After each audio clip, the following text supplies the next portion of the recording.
Deus amado, nós louvamos o seu nome, engrandecemos, porque o Senhor é o nosso Criador. E o Senhor foi aquele que morreu no nosso lugar, quando nós é que merecíamos. Senhor, que esse fato impressione o nosso coração, a nossa vida, e nos mova na tua direção, na direção das outras pessoas também. Para que a gente cresça em amor, em misericórdia, em bondade, para que a nossa entrega ao Senhor seja completa.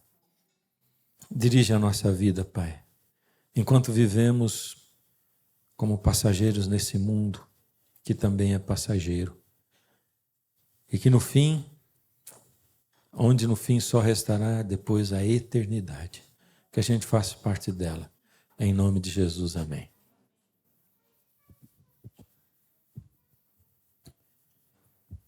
Bom, hoje nosso texto é Marcos, capítulo 4. A gente começou semana passada a série Passageiros, né? E só para lembrar, brigadão aí, só para a gente lembrar, num momento eu fiz uma comparação, né? De que a gente embarca no trem da vida, e em alguns momentos a gente questiona Deus, né? Senhor, mas será que eu posso acreditar que Deus existe? Que evidências tem de Deus? E a gente é muito disso, né? Eu sou muito disso, da razão, né? Que evidências eu tenho da existência de Deus? Deus é tão bom que Ele dá muitas evidências, né? Mas Deus, no momento, olha para a gente e diz assim, olha, você entrou aqui nesse trem da vida e acha que a vida é só esse vagão? O trem é muito maior do que você pensa. E tem mais, antes de você entrar, o trem já estava viajando. E depois que você descer, provavelmente ele vai continuar viajando se Jesus não voltar antes. Aqui nessa vida você é um passageiro. Primeiro que você embarca nela e depois porque a vida passa rápido. E a gente vai continuar nessa nossa viagem hoje, a partir do texto de Mateus, capítulo 4. Texto bem conhecido, um trecho da vida de Jesus, capítulo 4, o verso é o verso 35 em diante. Nossa, arrumaram um copo bem chique para mim. Obrigado, gente. Olha aí. Verso 35 em diante. Naquele dia, sendo já tarde, disse-lhes Jesus, passemos para a outra margem. Presta atenção em cada detalhe, assim, para a gente conversar depois. E eles, despedindo a multidão, o levaram assim como estava no barco. E outros barcos o seguiam. Prestou atenção nisso aqui? Eles o levaram assim como estava. Ora, levantou-se grande temporal de vento e as ondas se arremessavam contra o barco, de modo que o mesmo já estava a encher-se de água. E Jesus estava na popa, dormindo sobre o travesseiro. E eles o despertaram e disseram, mestre, não te importa que morramos? E ele, despertando, repreendeu o vento e disse ao mar, acalma-te, emudece. O vento se aquietou e fez-se grande bonança. Então lhes disse, por que sois assim tão tímidos?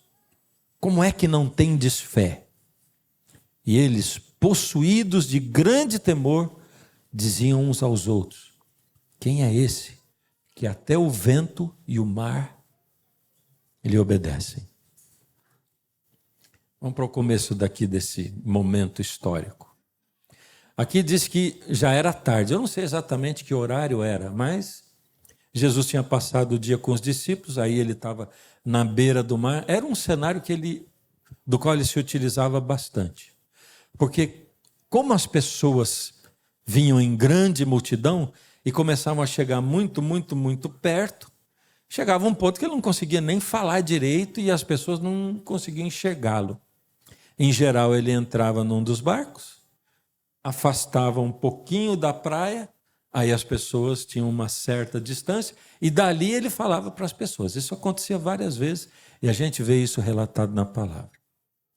Então, aquele dia ele pregou, entrou no barco e falou, vamos passar para o outro lado. Bom, era uma viagem de mais ou menos entre 8 a 10 quilômetros. Longa viagem? Não muito. De barco um pouquinho mais. Não sei quanto tempo levava essa viagem de barco, mas são 8 quilômetros. Não é tanto assim. E agora Jesus entra no barco, e lembra o que eu falei? Presta atenção nessa parte aqui agora. O que era? Quem era o passageiro agora? Era Jesus ou os discípulos? Hã? Vou ler de novo. Ó, quer ver? Foi esse momento aqui, ó. E eles, despedindo a multidão, o levaram assim como estava no barco. E outros barcos o seguiam. Quem levava?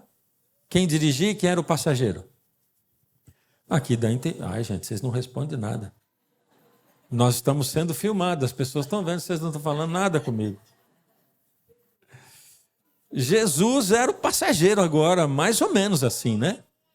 Tipo, os discípulos conduzindo, levando o barco, e Jesus lá de passageiro. Né? Interessante, a tripulação de 12 com Jesus, e tinha outros barcos seguindo também, a gente esquece. Até eu esqueço desses outros barcos, mas tinha outros barcos junto. E aí começa a acontecer uma coisa que, para mim, quando leio esse texto, me dá uma impressão assim, de que o texto é inconsistente até. Eu estranho muito esse texto. Porque aí diz assim, que Jesus, que estava muito cansado, pegou no sono, dormiu, apagou, e de repente, ventania e temporal. Essa semana aí, que dia foi? Quinta-feira? Foi isso? Quinta-feira, um chuvão no meio da madrugada, né? Olha, uma chuva tão forte que eu saí andando no meio da casa para ver se tinha alguma goteira, alguma coisa, que era... Uma meia hora, não parava de chover daquele jeito. E não tinha tanto vento dessa vez, né? Tinha vento, mas pelo menos lá onde eu moro não teve tanto vento. Agora diz assim, temporal no meio do mar, com muitas ondas, o vento muito forte. E aí está dizendo que o barco estava se enchendo de água. E aí é que eu penso que o texto dá a impressão até que é inconsistente. Porque como é que Jesus, como é que um ser humano dorme na popa de um barco, com o barco arrastado, sacolejando para todo lado, chuva caindo e o barco enchendo d'água? Não dá a impressão que é inconsistente o texto? Ou será que Jesus estava fingindo que ele estava dormindo? O que você acha? Hã? Ele estava dormindo. É o que diz o texto. Bem cansado. Apagou mesmo. A gente até conhece gente que apaga assim, depois é difícil de acender de novo, né? Dorme, apaga totalmente, né? Mas Jesus dormiu. E aí aquele negócio... E a coisa ficou tão ruim, que os discípulos, no momento... Você vê nos evangelhos a maneira como os discípulos tratavam Jesus, né? Embora ele dissesse várias vezes assim, eu não vim para ser servido, eu vim para servir, né? Em outro lugar ele diz assim, quem é mais importante, quem se senta à mesa ou quem serve? Pois aqui eu sou como aquele que serve, ele fala, né? E os discípulos, mas mesmo assim os discípulos chamavam de mestre, porque entendiam que ele era Jesus, o Cristo, o Messias, um mestre, alguém muito diferente. Nesse momento eles não chamam Jesus de mestre, né? Se eles chamam, é um negócio que... Uma vez eu estava vendo a TV Câmara, não sei nem porque que eu estava vendo, mas eu acho que eu estava mudando de canal e passou lá, né? E aí eu peguei num momento bem interessante, assim, que o camarada estava assim... porque Vossa Excelência é um burro. É interessante chamar o camarada de Vossa Excelência por chamar de burro, não é? É uma deferência, assim, né? Vossa Excelência por chamar de burro. E aqui eles dizem assim, olha o que eles falam assim. Mestre, não te importa que pereçamos, chamar de mestre. Aqui está o respeito. Mas assim, não vai acordar não, Senhor?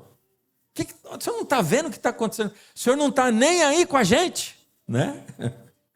É bem isso que eles falam. É porque na hora do desespero. Porém, tem uma coisa muito, muito interessante aqui, né? É que eles falam com Jesus como quem tinha intimidade com Jesus. Porque muitas vezes a gente fala com Jesus como se ele não existisse.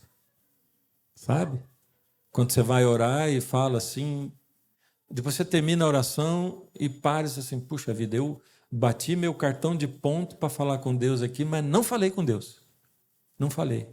E às vezes você está chateado, mas você não fala chateado. Às vezes você está bravo, mas você não fala bravo com Deus. Às vezes você está frustrado com Deus, mas você não fala para Ele que está frustrado.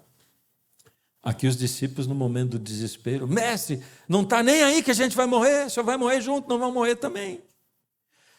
Salmo 44, dá uma olhada, eu gosto desse salmo aqui, porque esse é um dos lugares na Bíblia onde o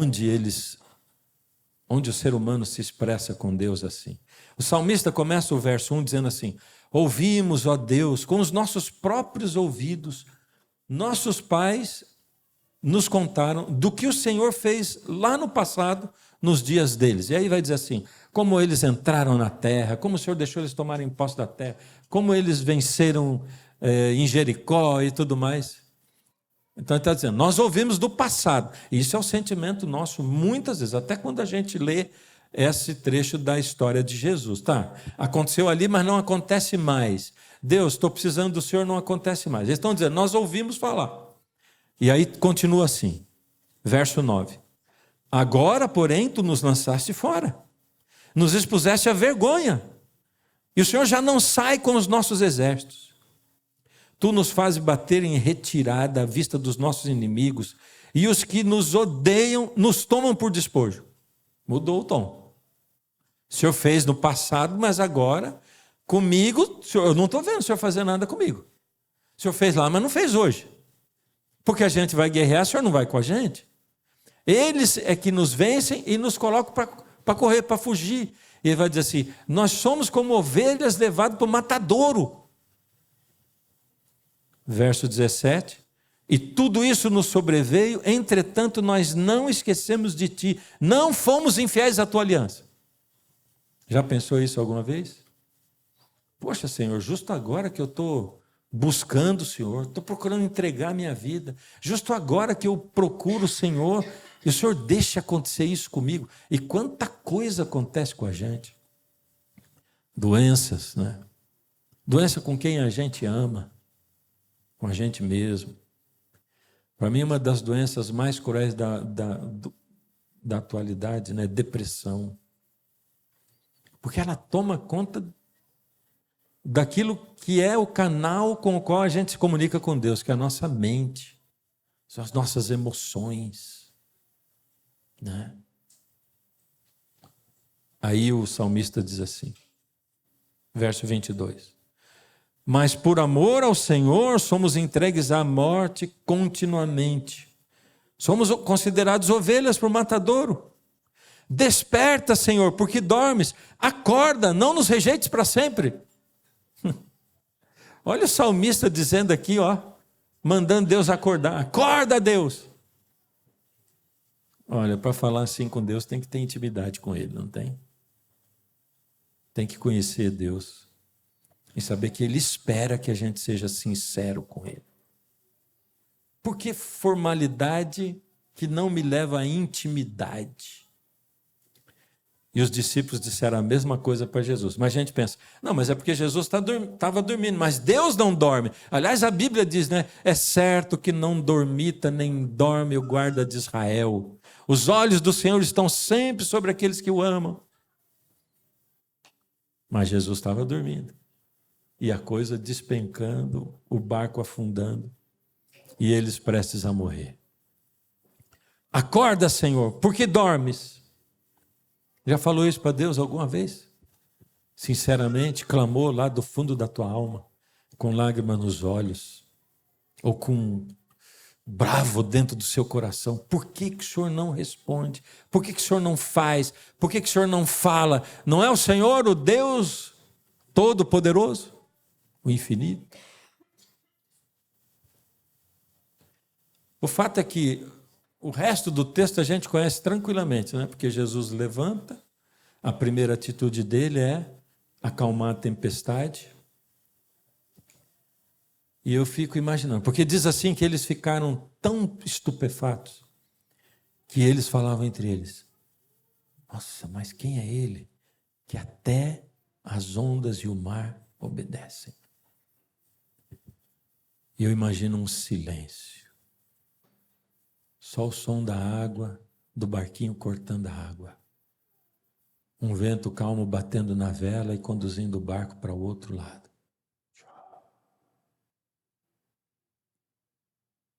Silêncio reverente diante da pessoa de Jesus que estava ali. E aí eles param do outro lado. Onde é o outro lado? O outro lado era uma região de cidades gregas chamada Decápolis. Eram 10 cidades. Era um outro ambiente. Já não estava entre os judeus, estavam entre gregos e quem não é judeu, eles chamavam de gentios. Você e eu que não somos judeus, somos gentios. Então Jesus passou para o outro lado com eles. No meio da viagem, depois que Jesus acalmou a tempestade, quem estava no comando? Hã? E quem era passageiro? Você acha que mudou? Mudou? Quando eles pisam o pé do outro lado, numa cidade chamada Gadara, eles pisam o pé do outro lado, em silêncio reverente, e de repente, a Bíblia diz, o texto continua, veio correndo do meio dos túmulos uma aberração da natureza, um endemoniado, um homem que vivia no meio dos sepulcros, nu, se cortava e rasgava sua pele todinha, que tinha nos braços pedaços de correntes que ele arrebentava, e a Bíblia diz que ninguém podia controlar esse homem. E ele veio correndo furioso na direção de Jesus e dos discípulos. E eu fico imaginando o que os discípulos sentiram, porque eu fico imaginando o que eu sentiria, não é? E à medida em que ele veio se aproximando, Jesus estendeu a mão e disse assim: retira-te dele, sai dele, abandona esse homem. O homem caiu prostrado diante de Jesus. De um lado lá, Jesus acalmou a tempestade. Agora aqui, ele está diante de um homem e Jesus assim: qual é o teu nome? Esse texto, nele dá para a gente sentir uma tensão, uma forte tensão entre o homem, aquele ser humano que estava ali dentro, lá no fundo, e os demônios que tomavam conta dele. Você se lembra quais são as histórias de endemoniados do Antigo Testamento? Conta uma para mim, só uma. Lembra o nome de um endemoniado do Antigo Testamento? Só um. Não tem.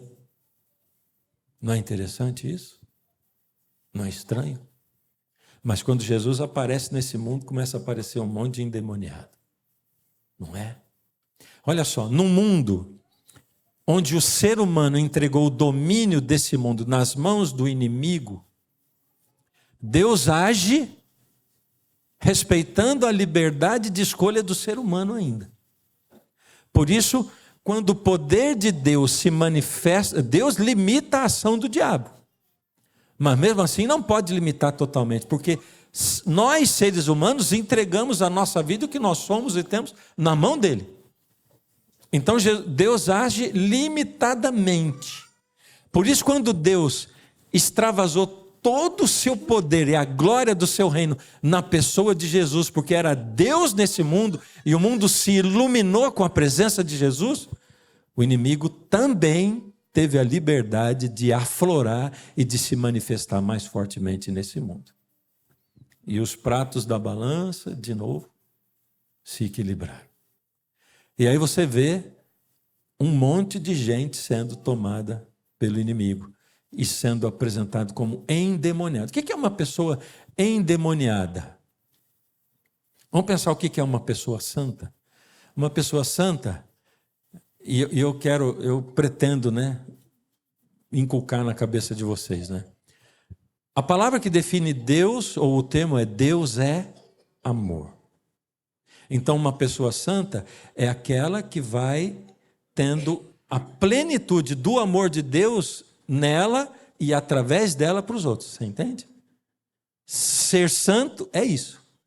É expressar, é viver um amor pleno como é o amor de Deus, cada vez mais. Isso é ser santo, né? E o que é ser endemoniado? É alguém cujo amor foi dividindo na vida, diminuindo, e que foi entregando partes da sua vida nas mãos do inimigo. Por isso eu até me arrisco a dizer que existem níveis diferentes de endemoniamento, porque alguns entregam só algumas partes da vida para o inimigo. Pode ser que você entregue nas mãos do inimigo o seu escritório de trabalho. Só ele. Pode ser que você entregue só o seu quarto, só o seu celular, seu computador. Pode ser que você entregue tudo isso junto.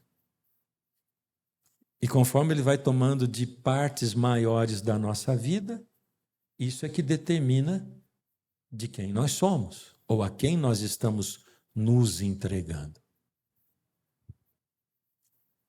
Durante o meu ministério, eu tive que lidar algumas vezes com endemoniados. Poucas, porque na maioria das vezes é fake. Na maioria das vezes. Pastor, tem um endemoniado lá do banheiro. Nossa, às vezes a pessoa está tendo um ataque epilético, né? Já aconteceu, né? Porque se está dentro da igreja e a pessoa tem um negócio assim, muita gente já vai encarar, meu Deus, não sei o que lá, não sei o que lá. Eu até estava lembrando, né?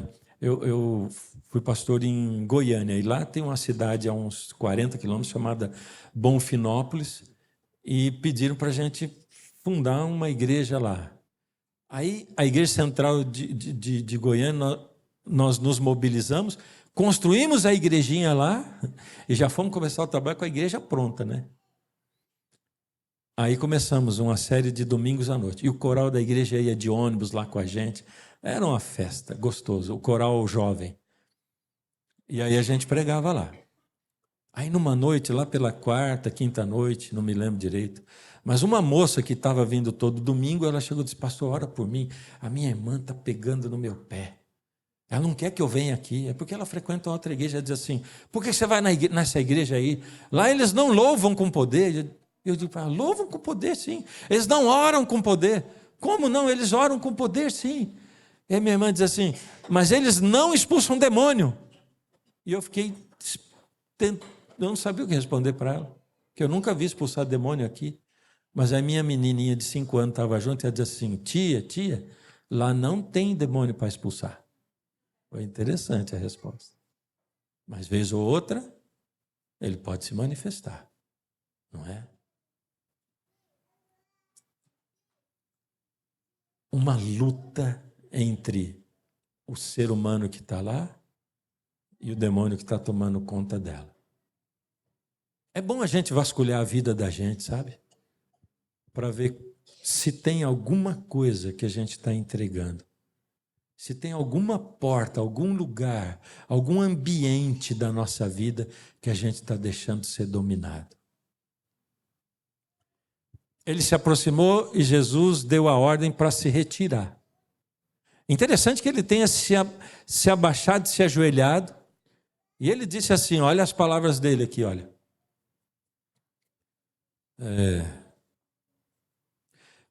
Verso 5, verso 6.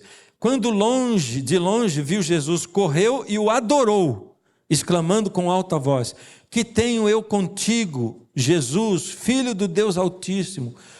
Conjuro, quero te pedir, por Deus, que não me atormente. Não parece uma outra inconsistência do texto?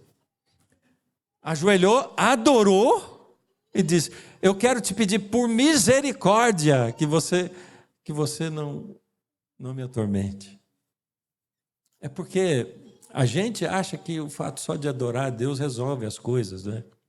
O que resolve mesmo é a entrega das partes da nossa vida, do coração. A disponibilidade nossa nas mãos de Deus. O que eu disponibilizo de mim para Deus? Ou se até mesmo o fato de eu ir na igreja ainda é para receber. Eu só quero receber, e por isso muitos relacionamentos não vão para frente, né? Porque na cabeça da gente está o receber. A gente nunca vai na igreja para aprender a dar, a doar, a entregar para Deus e para o próximo, né? E ele adorou e pediu para Deus. Bom, agora acontece um diálogo interessante, porque Jesus vai falar: qual é o teu nome? Ele diz assim: é legião, porque somos muitos. Jesus pergunta para o demônio qual é o nome? Ou Jesus perguntou para o homem qual era o nome dele? Com quem você acha que Jesus estava falando? É aqui que eu vejo uma luta. Aqui eu vejo uma luta. Você vai entender daqui a pouco por quê. Mas quem responde é o demônio. Mas fica com essa pergunta na cabeça: Jesus falou com o homem ou falou com o demônio? Quem responde é o demônio. Quando ele abre a boca para falar, os demônios falam através dele. Diz: meu nome é legião, porque somos muitos. Bom, uma legião de soldados romanos tinha 6.000 soldados. Mas não quer dizer que isso é um número exato. Ele estava dizendo que era uma multidão de demônios que estava dentro dele mesmo. E aí, em seguida, os demônios pedem para ele: por favor, não nos mande para fora desse país. Eles queriam ficar lá. Olha só de novo, né? Puxa vida, mas Jesus foi bonzinho com aqueles demônios. Porque Jesus atendeu o pedido deles. E você acha que o pedido do demônio tinha alguma coisa escusa ali, escondida? Tinha ou não tinha? É porque eles dizem assim: olha, por favor, nos mande para aqueles porcos. Tinha uma manada de porcos, porque aquele povo vivia da cultura, dessa cultura. Vivia de criação de porcos. Era o que movimentava a economia do lugar. Era o forte da economia. Eles eram conhecidos por isso. E aí Jesus atende, e os demônios vão para os porcos. E a Bíblia diz aí o texto que os porcos, desesperados, caem, se precipitam para o mar e morrem todos afogados. E por conta disso, agora os cidadãos da cidade chegaram para Jesus assim: não dá para você ficar aqui. Olha o que você fez, você acabou com a nossa vida, com o nosso trabalho, as nossas famílias vão viver de quê agora? Por misericórdia, vai embora desse lugar. E Jesus virou e voltou para o barco para ir embora. É por isso que eu digo, parece inconsistente esse texto, não parece? Parece que tem um monte de coisa. Veja, o demônio adora Jesus, aí diz: por favor, ele pede para... Primeiro tem o Jesus dormindo num barquinho que está lá, né? Cheio de água, cheio de chuva, chacoalhando. Agora os demônios pedem, Jesus atende. E eu fico pensando, se eu fosse discípulo, se eu fosse um dos discípulos, mas eu não estou entendendo essa viagem, mas que viagenzinha malfadada. Estava tão bom do outro lado, o que é que nós viemos fazer desse lado aqui? Olha só, a gente sai, quase morre no meio do caminho. Tudo bem, Jesus acalmou a tempestade, mas precisava ter saído de lá? Precisava, para quê? Para encontrar... De repente, ele expulsa o demônio do endemoniado, e agora os porcos morrem e mandaram a gente embora. Agora que eu achei que Jesus ia fazer um monte de coisa aqui, e Jesus simplesmente vira as costas e vão embora. E quando Jesus voltou para entrar no barco, o ex-endemoniado estava dentro do barco, esperando, quietinho. E aí, o que você está fazendo aí?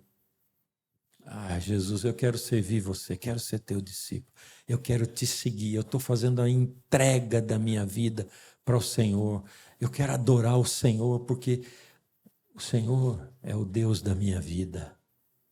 E Jesus, que tinha chamado um monte de gente para seguir, para esse, ele diz assim: fica aqui. Aí eu, como discípulo, aí que eu não entendo mesmo, né? Se fosse pelo menos para buscar um discípulo para trazer para cá e dizer, olha, tem um gentil que aceitou. Não, fica aí.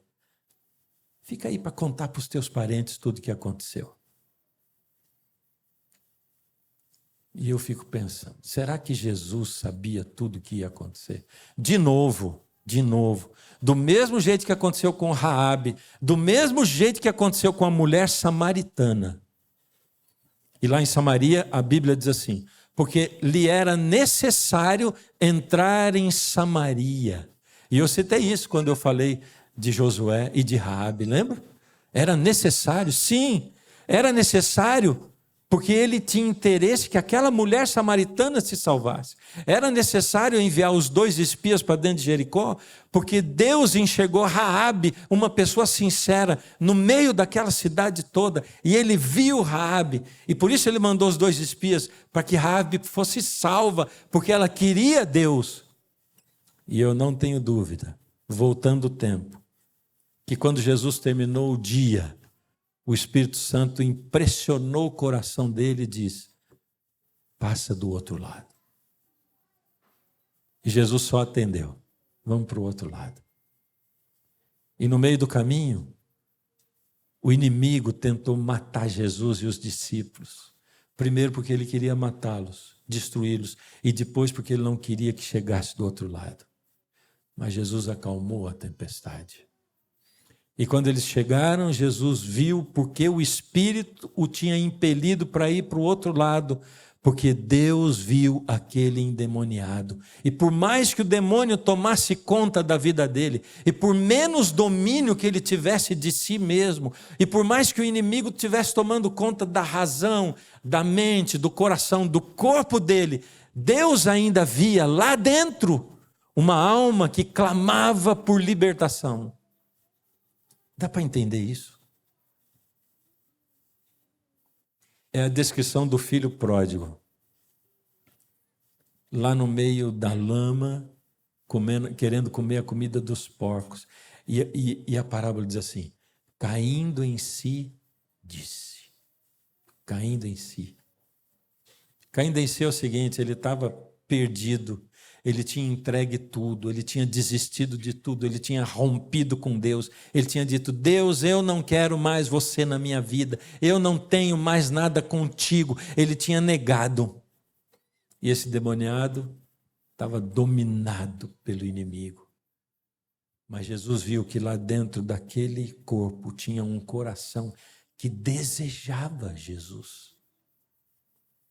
E Deus é aquele que é capaz de interpretar os nossos desejos, as nossas intenções. Porque às vezes você pode dizer, mas Deus, eu já tentei tantas vezes vencer esse pecado, mas eu não consigo.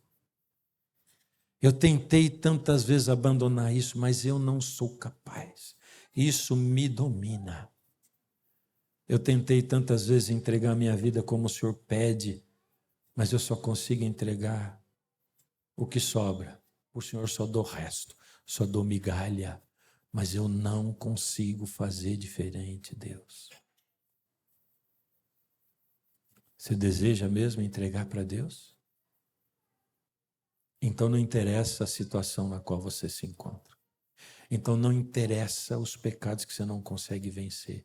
Não interessam as áreas da tua vida que o inimigo já tomou conta. Não interessa a tua fraqueza e o tamanho do nada que você se sente. Deus é aquele que traz você diante dele hoje aqui e diz assim, eu estou vendo você. Deus vê você. Através da escuridão, através do pecado, através dos pecados acariciados, através dos cômodos da tua vida que você deixa ser ocupados pelo inimigo. Através de um endemoniado tomado por uma legião de demônios, Jesus enxerga um coração que não tem um pingo de forças, mas que deseja ter o domínio de Cristo na sua vida. Você deseja isso? Que é isso? Se você quer, você só tem que dizer para Ele assim: Senhor, eu quero. Sou fraco, mas eu quero. Quer dizer para Ele, eu quero? Então diga. Eu quero. Eu quero porque ainda tem coisas que eu gostaria de vencer, mas não consigo. Ainda tem lugares que eu gostaria que estivessem fechados, cômodos do meu coração, mas que ainda as frestas se abrem, através das quais sentimentos, pensamentos, influências entram.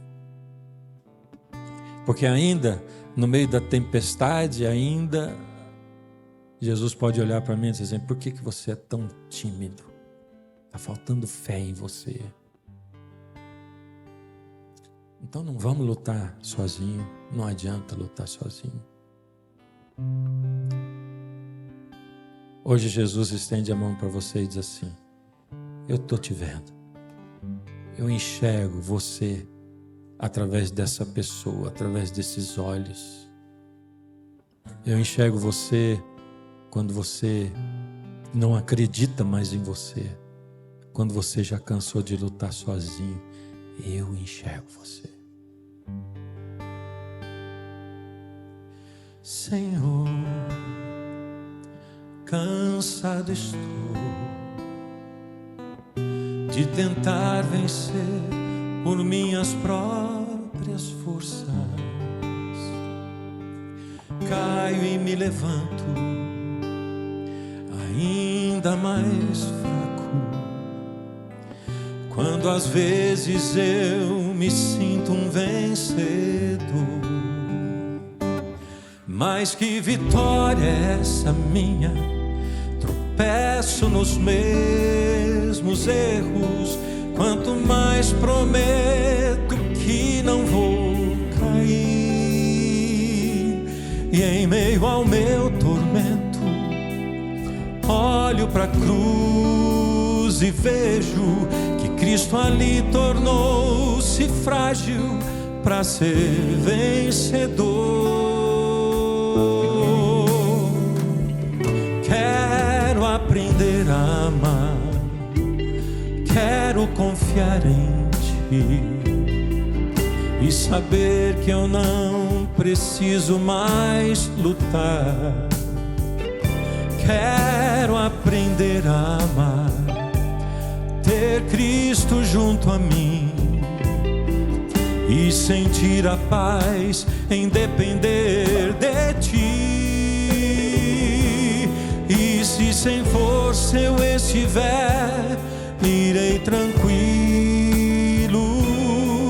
pois contigo vou aprendendo a amar.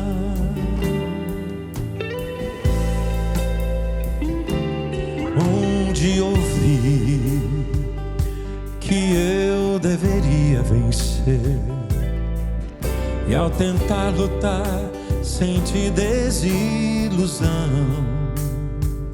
pois não me sentia feliz. Lutava e prometia mudar, e me frustrava ao ver que eu caía mais ainda.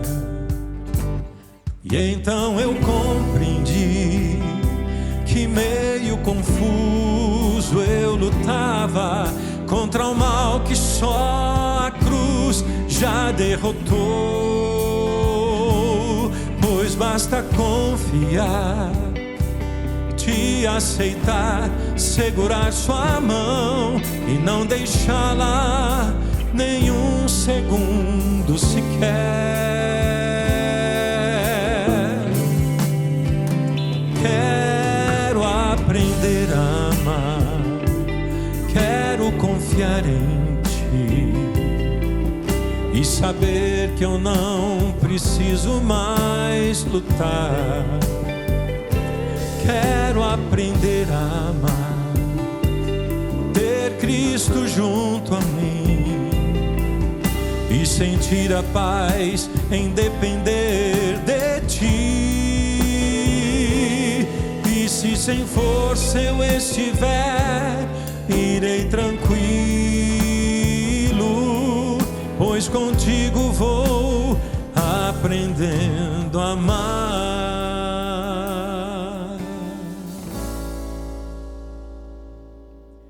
Pois contigo vou aprendendo a amar.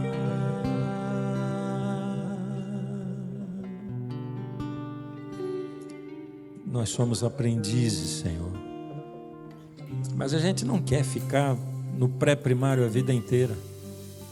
A gente quer sentir que estamos crescendo, deixando o egoísmo que prepondera nos nossos relacionamentos,